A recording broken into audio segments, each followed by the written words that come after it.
Hola familia, bienvenidos a Love Revolution. Es un gusto tenerte acá y a continuación vamos a tener una palabra que va a edificar y a desafiar tu vida.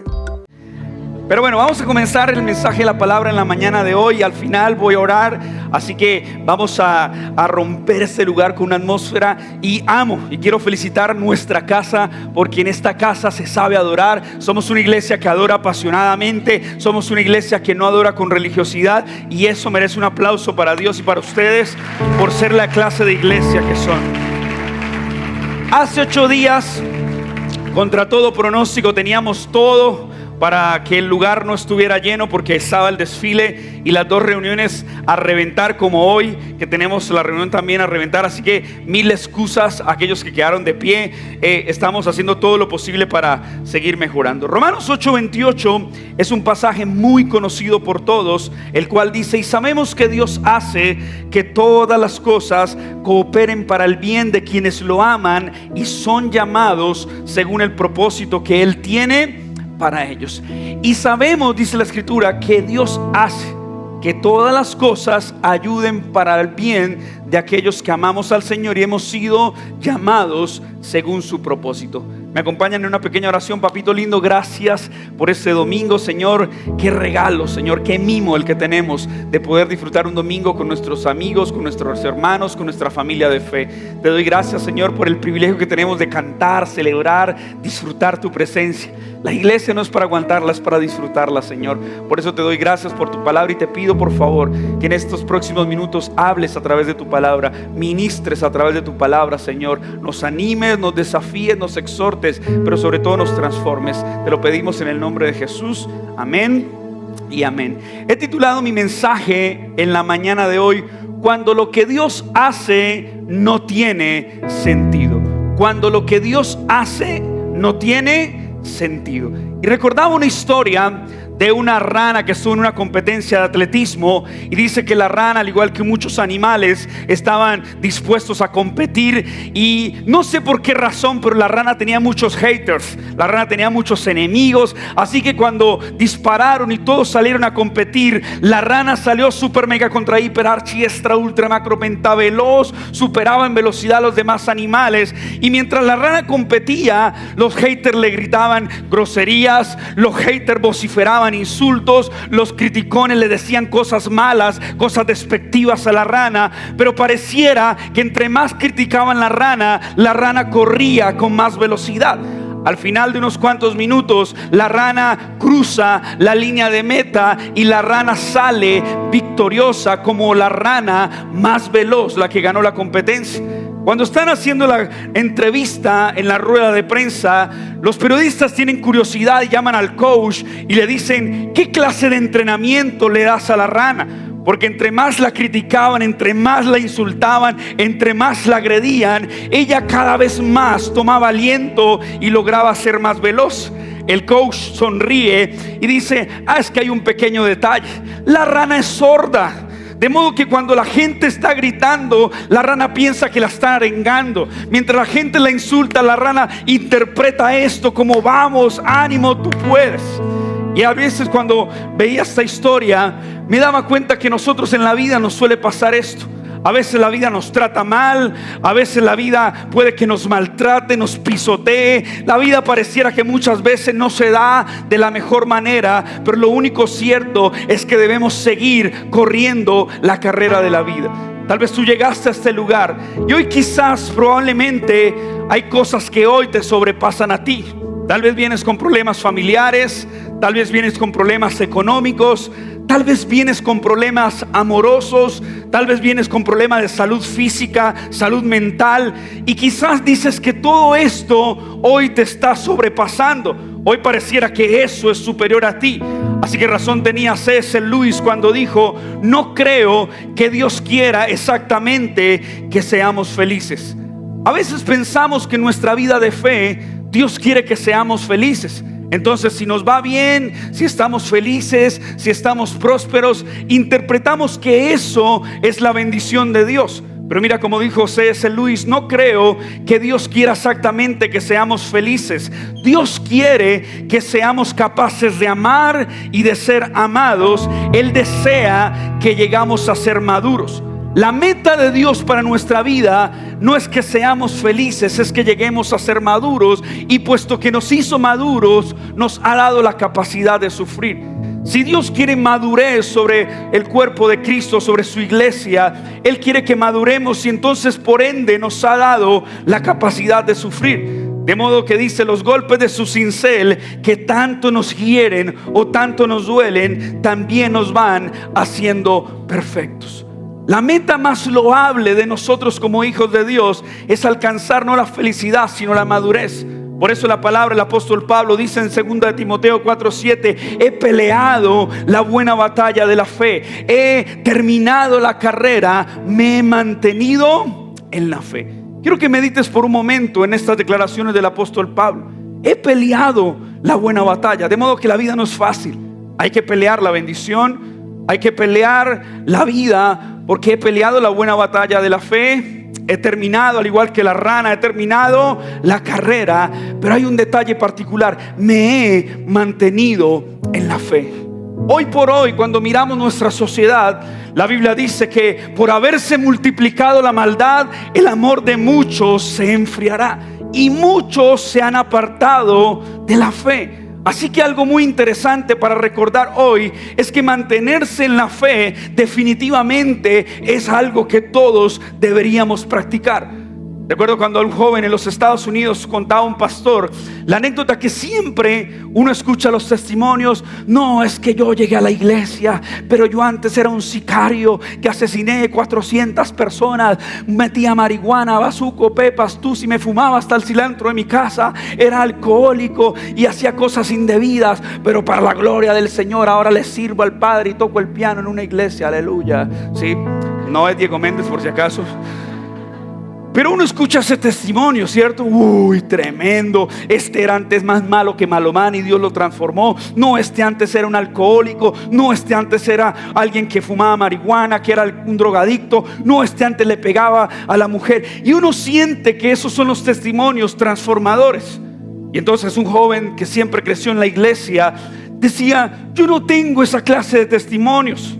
Yo siempre he estado desde muy pequeño en la iglesia, y quizás con el pasar de las décadas estuve en la iglesia. Así que el chico se le hizo fácil salir y apuñalar a alguien, mató a alguien y pasó la pena de estar dentro de una prisión frustrado, porque él dijo: quizás no se me dieron las cosas como quería. Yo quería un testimonio. Y lo que más estaba ignorando este joven es que el testimonio más grande en su vida era haber permanecido en la fe. Tu mayor victoria al día de hoy es que, sin importar los embates de la vida, puedas mantenerte en la fe. Sin importar cuántas veces tú te has hecho la pregunta o la afirmación: ¿por qué hay cosas que Dios hace que no tienen sentido? Hay cosas que no entendemos, que no tienen sentido, pero me he mantenido en la fe. He peleado la buena batalla, he terminado la carrera, me he mantenido en la fe. Ahora mira lo que pensamos nosotros, y es nuestra errónea interpretación. Tú piensas que si tú haces las cosas bien, te portas bien, haces lo medianamente aceptable como cristiano, por ende tú piensas que tienes barra libre de bendiciones. Ok, me estoy portando bien, me estoy congregando, escucho música cristiana, ofrendo, diezmo, hago las cosas bien, amo a mi prójimo, por ende pienso que tengo barra libre de bendiciones. Eso es lo que nosotros interpretamos. O quizás alguien dice lo opuesto: no, yo me he portado mal, yo he hecho lo indebido, he hecho cosas incorrectas, he hecho cosas vergonzosas que nadie sabe, por ende voy a tener los cielos cerrados porque Dios me va a castigar. Es otra interpretación que alguien podría decir. Y el peor de los escenarios es cuando hay gente que no sabe lo que está viviendo, no sabe por lo que está atravesando y culpa a Dios de lo que está viviendo.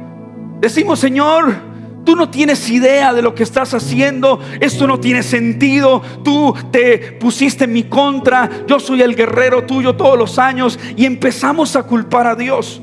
Y razón tenía el profeta Isaías cuando en el capítulo 40 verso 14 dice: ¿acaso el Señor alguna vez ha necesitado el consejo de alguien? ¿Necesita que se le instruya sobre lo que es bueno? ¿Le enseñó a alguien el Señor lo que es correcto? ¿O le mostró la senda de la justicia? ¿Acaso estamos quizás en la posición de decirle, Señor, mira, esto es correcto, esto no es correcto? Quizás hoy la pregunta para muchos sería, cuando tú crees que hay cosas que Dios hace que no tienen sentido, ¿por qué nosotros decimos, Señor, tú no tienes que proceder de esa manera, deberías proceder de esta otra?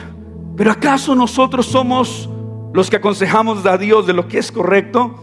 Ahora me llamó la atención un post que vi que decía, a veces el milagro no es el mar abriéndose, no es la enfermedad sanándose, a veces el milagro es simplemente seguir.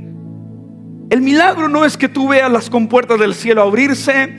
El milagro no es que tú veas que Dios chasqueó sus dedos y algo sobrenatural ocurrió. A veces el milagro es simplemente seguir. Seguir cuando no hay fuerzas, seguir cuando el cielo hace silencio.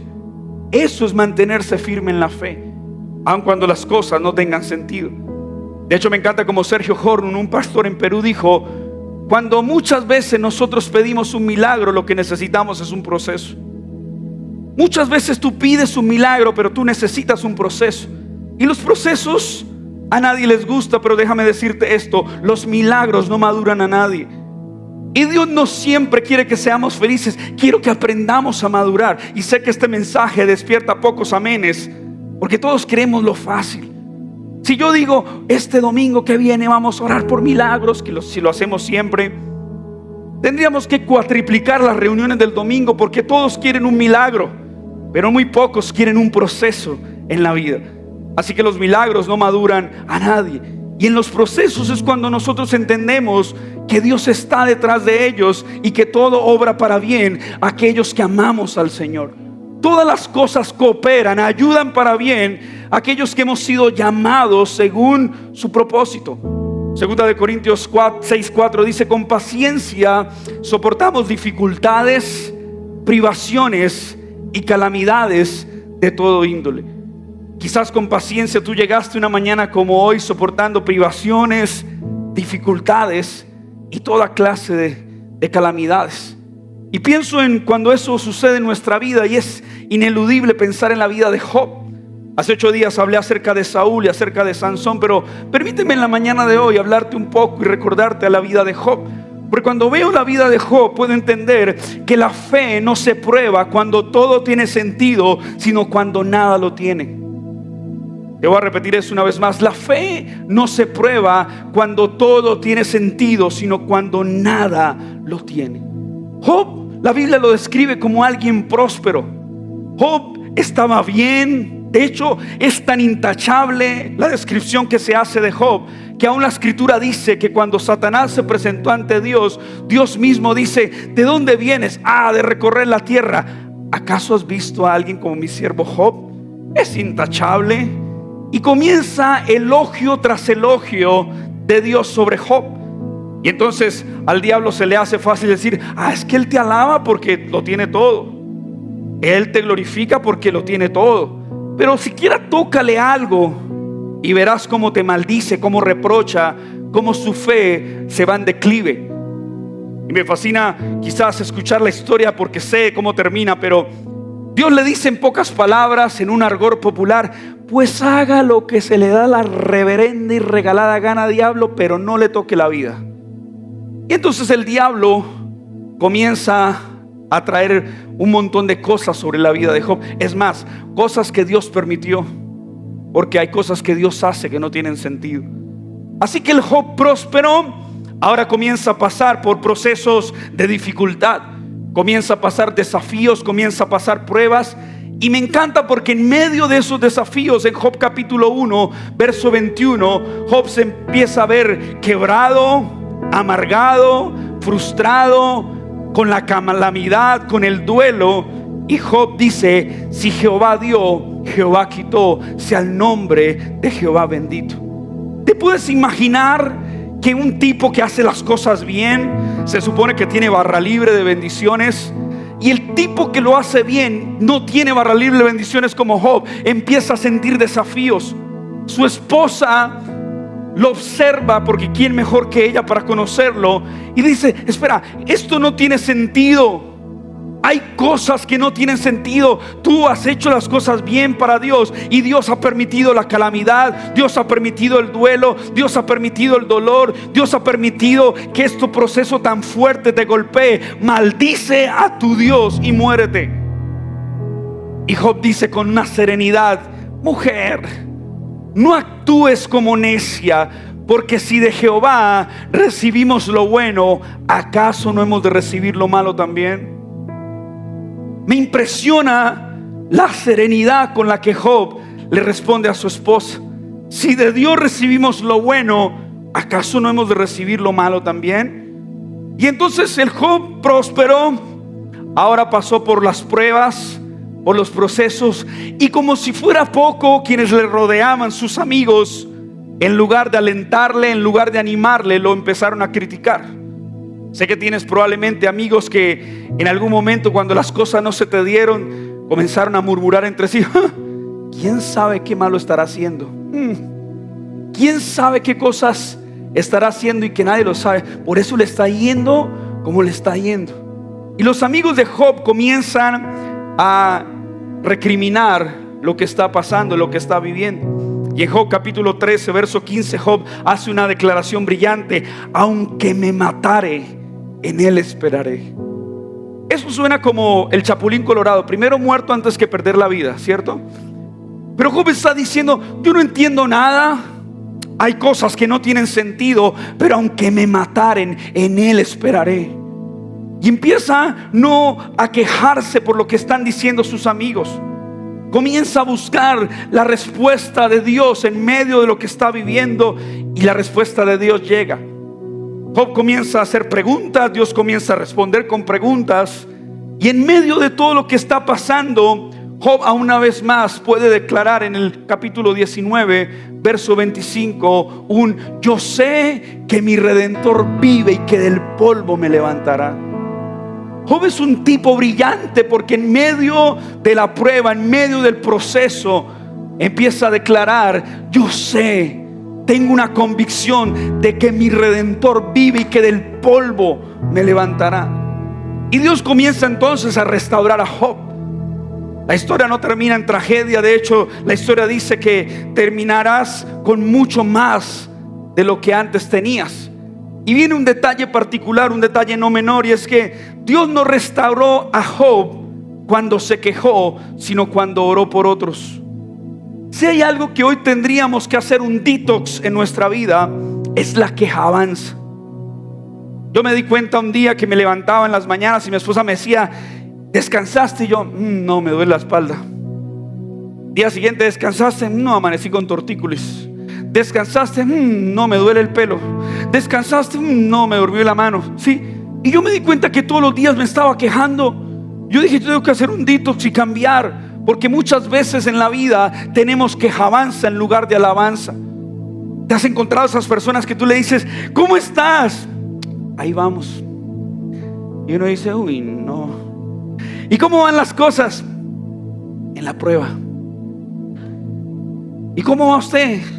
Ahí en el proceso, ¿sí? Y uno se empieza a pegar esa desanimada. Pero la respuesta, la restitución de Dios sobre Job no ocurrió cuando Job se quejó, sino cuando Job oró por ellos, por sus amigos, cuando oró por los demás. En Job capítulo 42, verso 10 dice: y quitó Jehová la aflicción de Job cuando él oró por sus amigos, y aumentó el doble de todas las cosas que habían sido de él.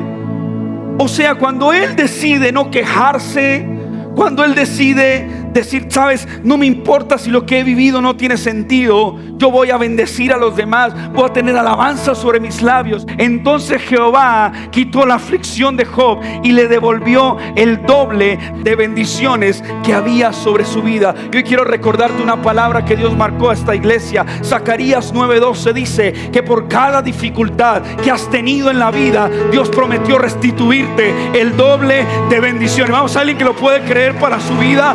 Dios prometió devolver el doble de bendiciones. No lo dice el pastor. No está diciendo el pastor prometió. No. Dios mismo. Zacarías 9:12 prometió devolverte, restituirte el doble de bendiciones por cada dificultad que has tenido.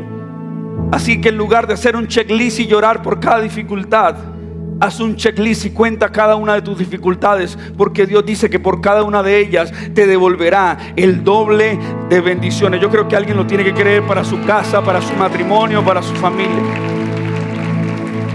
Así que te quiero traer 3 pensamientos en la mañana de hoy. En primer lugar, tu mejor temporada puede estar después de tu peor crisis. Tu mejor temporada puede estar después de tu peor crisis. Habacuc capítulo 3 verso 17 al 19 dice: aunque no den higos las higueras, ni den uvas las viñas, ni aceituna los olivos, aunque no haya en nuestros campos nada que cosechar, y aunque no tengamos vacas ni ovejas, siempre te alabaré con alegría, porque tú eres mi Salvador.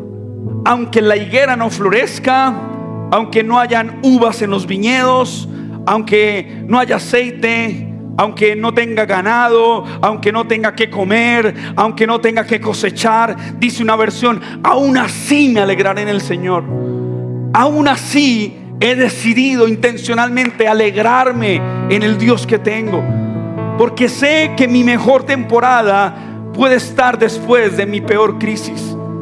Y el versículo de Habacuc dice: Dios mío, tú me das nuevas fuerzas, me das la rapidez de un venado y me pones en lugares altos. No tienes que entenderlo todo, pero muchas veces nosotros entendemos este pasaje y dice: ay, es que aunque la higuera no florezca. Pero vamos por la vida quejándonos por nuestras peores crisis. Vamos afligidos, agobiados, con una mentalidad de derrota. En lugar de aceptar, reconocer que somos más que vencedores, vivimos con mentalidad de víctima. Y no te distraigas, pero quiero leerte una vez más una parte final de Habacuc. Dice: Dios mío, tú me das nuevas fuerzas, me das más rapidez que un venado y me pones en lugares altos. ¿Cuántos van por la vida arrastrándose de dolor?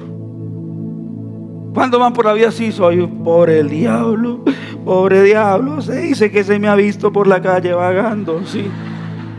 Y a veces parecemos pobres diablos. No, pobre diablo el diablo, pero tú no eres un pobre diablo, porque vas arrastrándote así. Y a veces te sientes que vas mal. Yo a veces voy caminando en esas preguntas cuando uno... ¿Cuántos saben que cuando a veces usted va en el carro de don Fernando un poco a pie y otro andando? Tiene unas conversaciones profundas, ¿no? Yo a veces voy así todo astérico caminando con mis audífonos acá. La gente creerá que yo estoy escuchando una canción como milagro tras milagro. No, yo a veces voy escuchando los caminos de la vida. No son como yo pensaba, ¿cierto? Porque a veces decimos: pero la vida nos trató mal. ¿Qué le hicimos a Dios? Pero ¿por qué Dios se empecinó con nosotros? Y la Biblia está diciendo que es Dios quien nos pone en lugares altos. Ahora, todos conocemos la teoría siempre, ¿cierto? Desde arriba las cosas se ven mejor. Ahora, la única forma que yo no vea mejor desde acá es que me aporree, ¿sí? Y me caiga, y eso no pasará en el nombre de Jesús, ¿sí? Me aferro a la promesa. Pero desde arriba todo se ve mejor, se ven guapos. Veo los peinados de ustedes, aún de los que no tienen pelo, veo la mente brillante que tiene. Pero nos pone en lugares altos para que puedas ver las promesas que tienes con Dios. Aunque la higuera no florezca, aunque no hayan uvas en los viñedos, aunque lo que Dios haga no tiene sentido, Él es quien te posiciona en lugares altos. Hoy, iglesia, no tienes que entenderlo todo. Solo tienes que posicionarte en el lugar que Dios tiene para ti. Sé que muchas veces estar arriba da miedo. Sé que muchas veces subir y escalar las promesas que Dios tiene para tu vida requiere fe. Porque tener la mentalidad de derrota, pobre diablo, soy yo no he merecido nada, siempre me va mal, es muy fácil. Pero posicionarte donde Dios quiere necesita la fe, requiere la fe. Requiere entender que tu mejor temporada definitivamente puede estar después de tu peor crisis. Porque la fe no siempre entiende a Dios, pero siempre lo elige. Tu fe no siempre entiende a Dios, pero la fe no se trata de entender a Dios, se trata de elegirlo. Abraham en la palabra, siendo muy avanzado en edad, su esposa siendo muy avanzada en edad, Dios se les aparece para concederles un milagro. Y Dios les dice: mira, van a quedar embarazados, se les va a cumplir una promesa. Y Sara, dice la escritura, que soltó la risa, ¿cierto? Porque ni la pastillita del Viagra funcionaba, ¿sí? O sea, estaban avanzados en edad. Pero por si fuera poco, la palabra dice que Abraham también se sonrió. Y entonces, en medio de la risa de Abraham, de la risa de su esposa, Dios le dice: ay, por si fuera poco, como se han reído muchísimo y la carcajeita escuché muy bien, pues su hijo se llamará Isaac, cuyo nombre significa el que ríe. Y hoy te digo, iglesia, la fe se ríe de las imposibilidades. La fe se ríe de las imposibilidades. Yo sé cuando Dios me permitió ver momentos en mi vida que nunca había visto en otro escenario. Recuerdo cuando recién nos casamos, éramos muy jóvenes, 26 años, 20 años mi esposa. Y mi esposa venía de la ciudad de Medellín, desconociendo la cultura de Bucaramanga. Estudiaba en una universidad en Real de Minas. No había el puente de la Novena en ese entonces, así que se iba en bus, se devolvía a pie. Y muchas veces no teníamos mucho que comer. Y yo recuerdo que mi esposa llevaba almuerzo a la universidad. Y sus compañeros, así dedito fifí, le decían: oiga, paisa, ¿vamos a almorzar? Y mi esposa decía: no, yo traje coca. Todos la miraban así como usted me está mirando a mí, ¿sí? Y ellos quedaban: que si vamos a almorzar. Y mi esposa: no, yo traje coca. Paisa, diciendo que trajo coca, ¿sí? Y luego mi esposa, para dar más explicaciones, decía: es que a mí me gusta la coca. ¿A usted no le gusta la coca? A mí me fascina la coca. Yo traigo coca. Paréntesis: coca en Medellín es porta, ¿sí? O sea, nuestro porta de comida es la coca para los paisas, ¿sí? Así que, aparte que mi esposa casi la deportan en migración para Medellín nuevamente, yo recuerdo que en esa temporada yo solo pensaba: ¿cómo hago para que no pasemos escasez como hogar? Y entonces recuerdo tanto que habían unos ayunos de mi anterior iglesia cuando fui pastor de jóvenes, y nadie quería tomar esos ayunos. Habían como 5 personas. ¿Quién quiere ir? Nadie iba. Lucho, vaya. Bueno, yo voy, ¿sí? Y entonces yo iba, y ese día iban como 20 personas. Y yo empecé a predicar de la fe. Empecé a hablar de desafiar la fe, de creer por lo grande, de creer en milagros. Y me esperaban como 10 personas al final para que yo orara por ellos. Lloré por 1, por 2, por 3, por 4, por 5. Y cuando fui a la última persona, era una abuelita que tomó mi mano, la apretó fuerte, depositó algo en mi mano y me dijo: gracias por esta palabra. Yo no quiero que solamente ore por mí, yo quiero agradecerle. Y me dio un abrazo y se fue.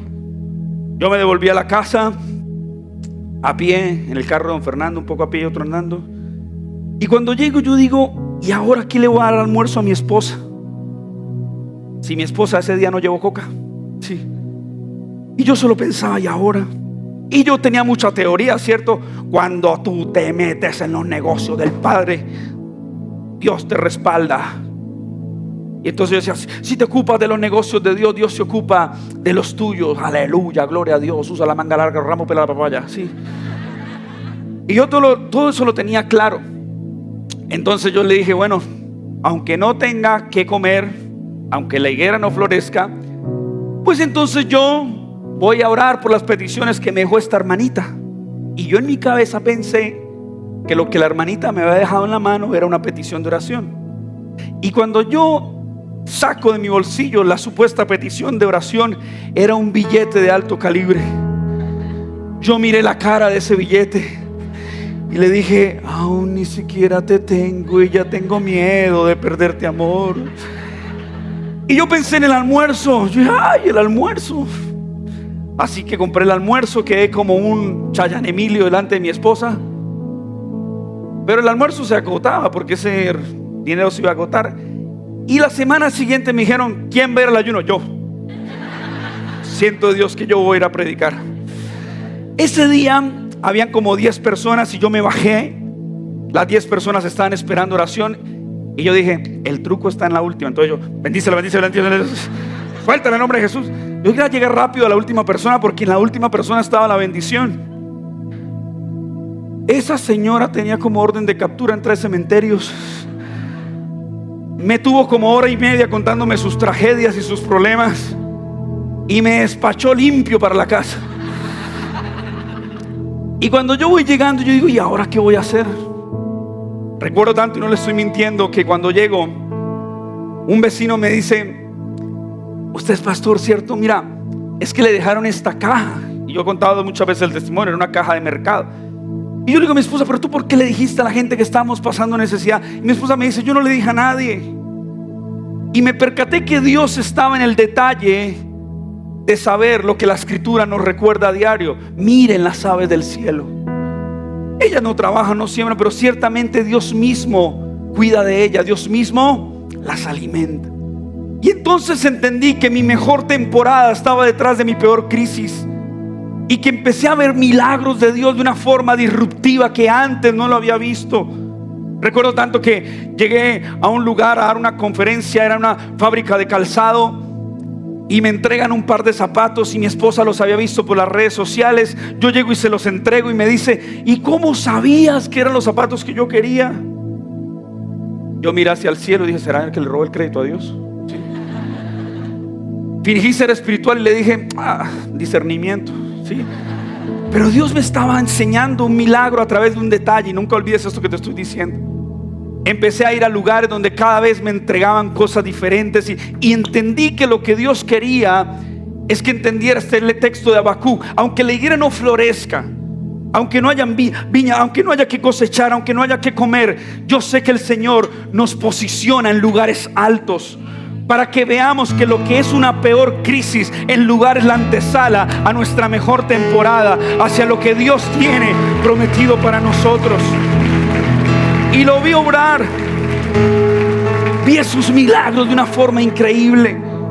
Empecé a ver vez tras vez, como lo cantamos hace 8 días, milagro tras milagro. Así que si hoy vienes a este lugar, y le hablo a los hombres en especial, y tu mente está divagando en que tengo que salir y conquistar como Pinky Cerebro el mundo, y dejo de lado de Dios, te quiero recordar esto, y esto va para alguien. Si tienes una carrera exitosa, pero un hogar destruido, todo fue en vano. Perdiste el hogar en proceso de edificar la casa. Si Jehová no edifica la casa, en vano trabajamos. Así que si tú quieres ser influyente, tener éxito, te recuerdo que el éxito no es estar lleno de dinero. El éxito no es tener nuestra cuenta bancaria llena de dinero, porque la palabra dice que la bendición de Jehová es la que enriquece y no añade consigo tristeza. Así que posiciónate en donde Dios quiere que te posiciones, porque tu mejor temporada está al otro lado de tu peor crisis. Así que te pregunto en esta mañana, ¿esta actualidad en ti es tu mejor temporada o es tu peor temporada? Lo segundo que te quiero enseñar es que tus batallas silenciosas tienen propósitos divinos. Tus batallas silenciosas tienen propósitos divinos. ¿A cuánto nos pasa que, como diría una canción vieja de Samuel Hernández, si esta almohada hablara, ¿qué dirá de mí? Tal vez que la babió, por supuesto, sí. Pero aparte de babear la almohada, ¿cuántos hemos derramado lágrimas en una almohada? Isaías 55, 8 y 9 dice: yo no pienso como ustedes piensan, ni actúo como ustedes actúan. Mis pensamientos y mis acciones están muy por encima de lo que ustedes piensan y hacen. Están más altos que los cielos, les juro que es así. El Señor no piensa ni actúa como nosotros pensamos. Yo recuerdo que en muchas ocasiones, cuando estaba más joven, me propusieron pastorear una iglesia hispana en los Estados Unidos. Me daban una buena casa, me daban un buen vehículo, me daban un buen sueldo en dólares. Y yo no sé cuánto les pasa que usted le ora a Dios: Señor, háblame, y Dios no le habla. Señor, háblame, Dios no le habla. Señor, háblame, Dios no le habla. Y algunos vienen y dicen: pastor, ore por mí porque a usted Dios sí le escucha. No, a mí tampoco me habla. Sí. Y entonces ese día yo le dije: Señor, sentí el viento de la Rosa de Guadalupe así. Casa, carro, beca, sueldo en dólares, iglesia hispana, el sueño americano. Y esa rosa, sí. Y yo recuerdo que le oré y el Señor me dijo: no. Y yo por primera vez digo: Señor, pero cuando quiero que usted me hable, no me habla. Y cuando quiero que me responda sí, me responde que no. Señor, hay cosas que definitivamente no tienen sentido. Y entonces yo no estaba viendo este panorama de hoy. Yo no estaba posicionándome en donde Dios quería que me posicionara para ver lo que estoy viendo hoy. Love Revolution no es el sueño de una pareja. Love Revolution es el sueño de Dios en Bucaramanga, en Medellín y a cada ciudad y a cada nación donde Él nos vaya a llevar. Él no piensa como nosotros pensamos. 1 de marzo del 2020 plantamos una iglesia en la ciudad de Bucaramanga y escuché voces de pastores, gente que se supone está cerca de Dios, que su respuesta fue: esto no fue de Dios, cierre. Porque el 2 de marzo entró la pandemia del COVID-19 al país y muchos me dijeron: entregue, eso no fue de Dios, eso no fue una visión de Dios, eso fueron espaguetis con masato, ¿sí? Ustedes están intoxicados. Pero saqué la rabacanda que llevo adentro y le dije: pues no, porque Dios me preñó de una palabra. Y como Dios me preñó de una palabra, yo me voy a posicionar donde Dios quiere que me posicione, porque los pensamientos de Dios son más altos que nuestros pensamientos. Sus caminos son más altos que nuestros caminos. Y cuando yo pude sentarme y ver lo que hoy estoy viendo, estoy reconociendo una vez más que definitivamente no se trata de quedarme en mi peor temporada, en mi peor crisis, en mi peor desgracia, quejándome que hay cosas que Dios hace que no tienen sentido, porque sabía que una mejor temporada Dios tenía para mí, para mi esposa, por supuesto para nuestra iglesia. Así que recuerda muy bien que las batallas silenciosas que estás viviendo tienen propósitos divinos. Tal vez tengamos planes, pero Dios tiene propósitos. Y muchas veces, déjame decirte esto que va a doler un poco, Dios es experto en arruinar nuestros planes. Dios es experto en arruinar nuestros planes. A veces Dios rompe tus planes para que tus planes no te rompan a ti. Yo sé que les estoy hablando en esta mañana. Muchas veces Dios rompe mis planes, rompió nuestros planes, porque quizás estos planes nos iban a romper a nosotros. Y olvidamos recordar lo que dice Jeremías 29:11: porque yo sé los planes que tengo para ustedes, dice el Señor, planes de bienestar, no de calamidad, a fin de darles y proveerles un futuro y una esperanza. Planes de bienestar, no son planes de calamidad.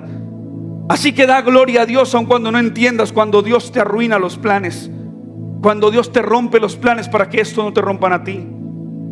Porque tus batallas silenciosas en realidad son propósitos divinos de parte de Dios. Y en tercer lugar, Dios no siempre explica, pero siempre acompaña. Lo que hoy necesitamos recordar en esta mañana es: número uno, tu mejor temporada puede estar después de tu peor crisis. Tus batallas silenciosas tienen propósitos divinos. Y en tercer lugar, Dios no siempre explica, pero siempre acompaña. El capítulo 36 del versículo 11 dice: Dios te librará de las fauces de la angustia y te lleva a un lugar espacioso y llena tu mesa de la mejor comida. Dios libró a Job de la muerte. Dios libró a Job de la angustia y lo sacó a un lugar espacioso. Recuerdo estos días que les contaba esas conversaciones que usted va profundamente hablando y a usted le llegan esos WhatsApp del cielo, ¿no? Ahora, convengamos en que hay cosas que no tienen sentido ni de parte nuestra. Esos sueños que llega gente a la iglesia: pastor, imagínense que yo me soñé que iba en un avión Y de pronto el avión aterrizó en un estadio, hice un gol de chilena y entonces en ese momento me gradué en la universidad. ¿Qué significa, pastor? Y yo, esa vareta no va más. Renuncia a ella en el nombre de Jesús. No sé qué es peor, el sueño o que crea que yo se lo voy a interpretar. ¿Sí? Ni Walter Mercado ni José le interpretan ese sueño. Pero yo escucho eso y iba a qué días caminando. Y yo recuerdo que estaba pensando en todo. Estaba orando por la iglesia, oro por ustedes. Quizás no me sepa tu nombre, pero siempre digo: Señor, cada persona que llega a la iglesia, cada persona que está viendo su proceso, bendícelo, ayúdalo, guarda a las personas que están pasando necesidad en este momento. Siempre oro por la iglesia. Y yo iba pasando y dándole gracias a Dios, recordé lo que estamos viviendo, la temporada que estamos viviendo, y recordé la persona que nos hacía la vida imposible en el primer lugar donde estábamos. Y esa persona, yo hice lo increíble, lo impensado. Yo quería hacer las paces, le dimos regalos, lo tratamos bien, lo invitamos a comer. Ya en última lo quise invitar a practicar deporte, boxeo, ¿sí? A jugar paintball con balas de verdad, ¿sí? O sea, todo eso, ¿sí? Tengo que ser sincero, ¿sí? Yo le dije: Señor, ¿te lo llevas o te lo mando? ¿Sí? Y hace poco voy caminando y Dios me pone esa persona en la cabeza.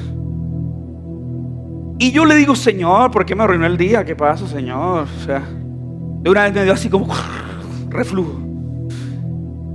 Y Dios me hizo entender que si yo me encontrara a esa persona, quizás tendría que estrechar su mano y darle las gracias.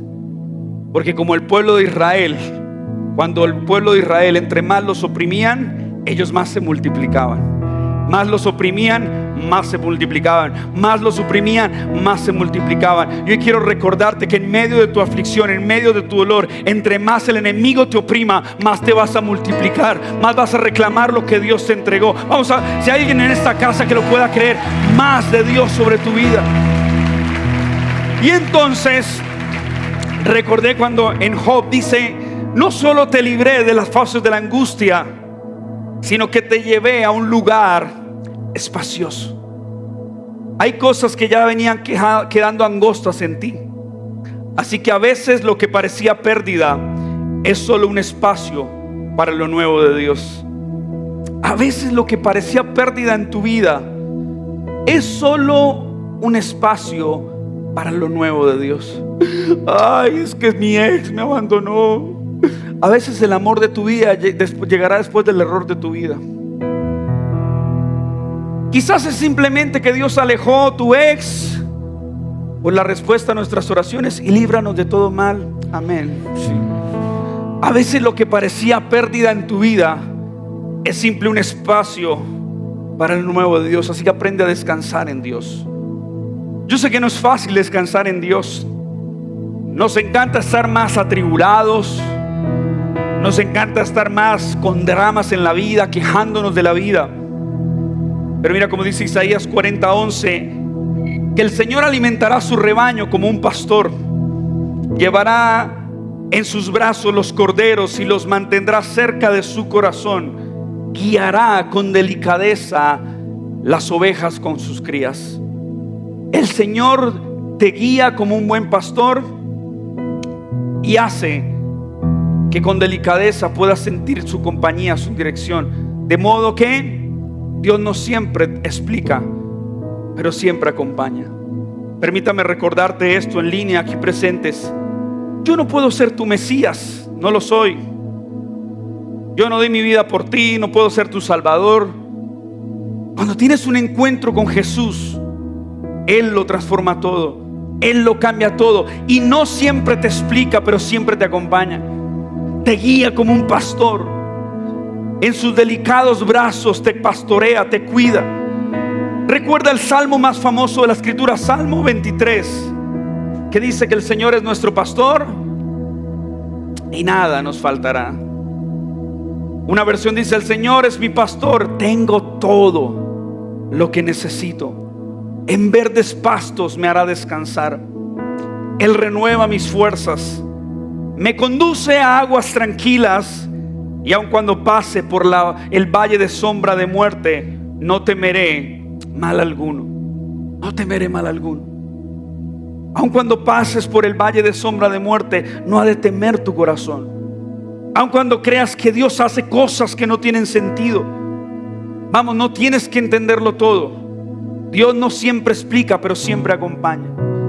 Y quiero cerrar con un testimonio. Conocí hace un par de años atrás a un amigo en la ciudad de Pereira. Es un guitarrista muy crack.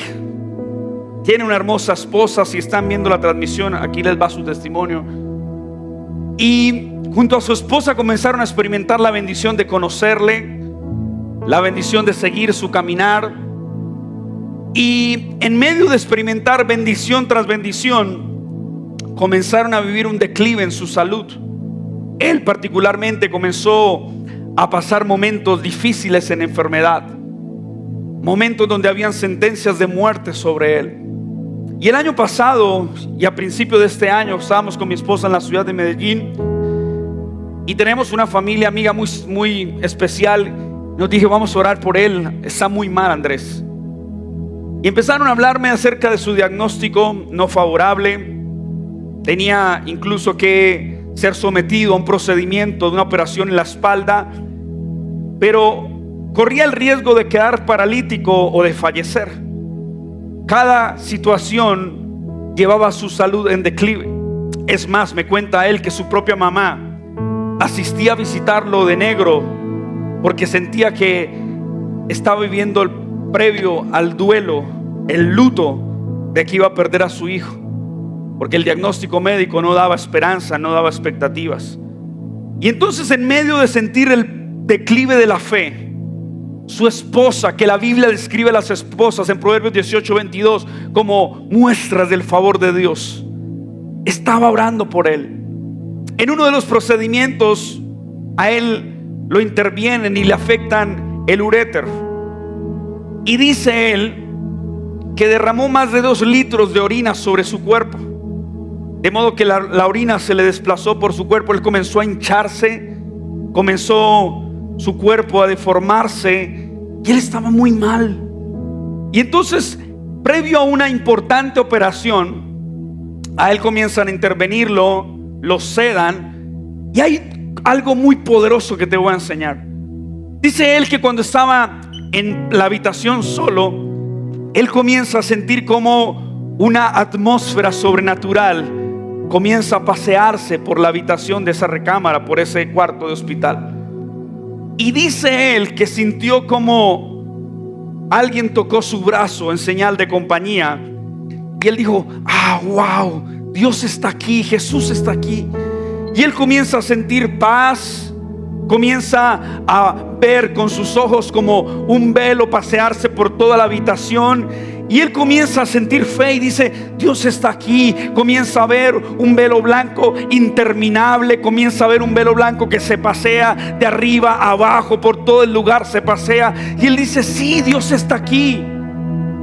Pero luego él dice, espérame, como solemos hacer nosotros, matamos la fe y tratamos de meterle raciocinio, lógica. Y él dice, no, realmente lo que está pasando es que estoy muy sedado.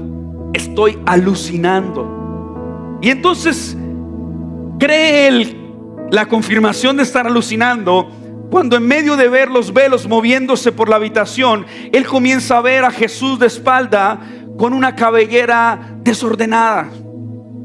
El cabello era como un poco hippie, desordenado, un poco así ido para los lados. Y él comienza a decir, sí, definitivamente estoy muy drogado, muy alucinado acá, porque Jesús está con el cabello todo desarreglado.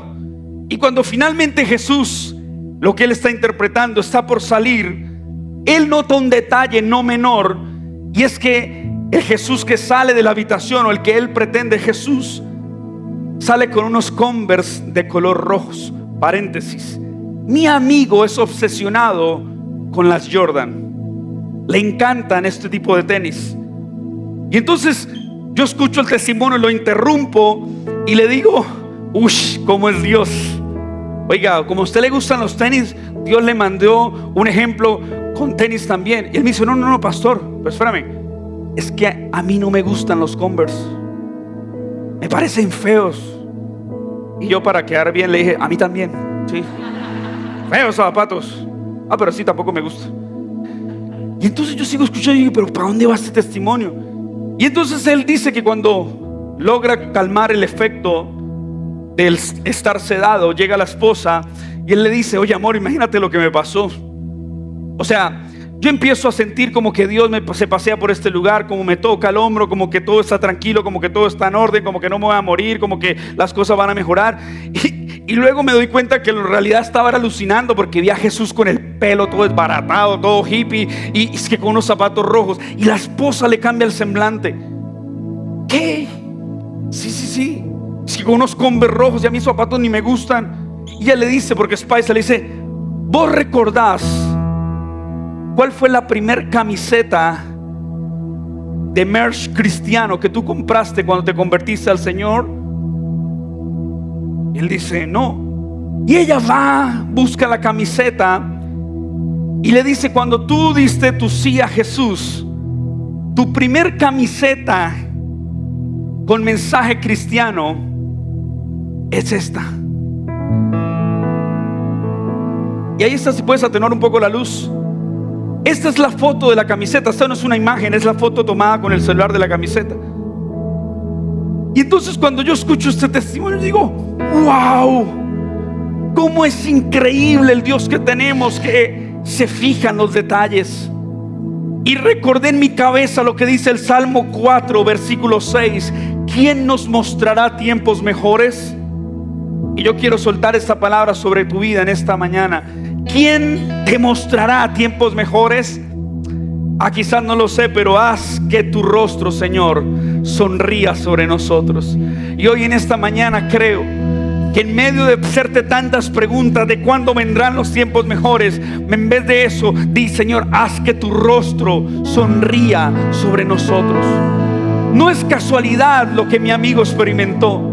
De paso, déjame decirte que está conectado en línea, y mi amigo hoy es un testimonio vivo de que aunque la muerte quiso acabar con él, aunque la enfermedad quiso caducar las promesas de Dios en su vida, hoy él puede decir: no moriré, sino que viviré y contaré las obras de Jehová en mi vida, porque hay un buen futuro de Dios para él, para tu vida y para mi vida. Vamos, quiero que te pongas en pie.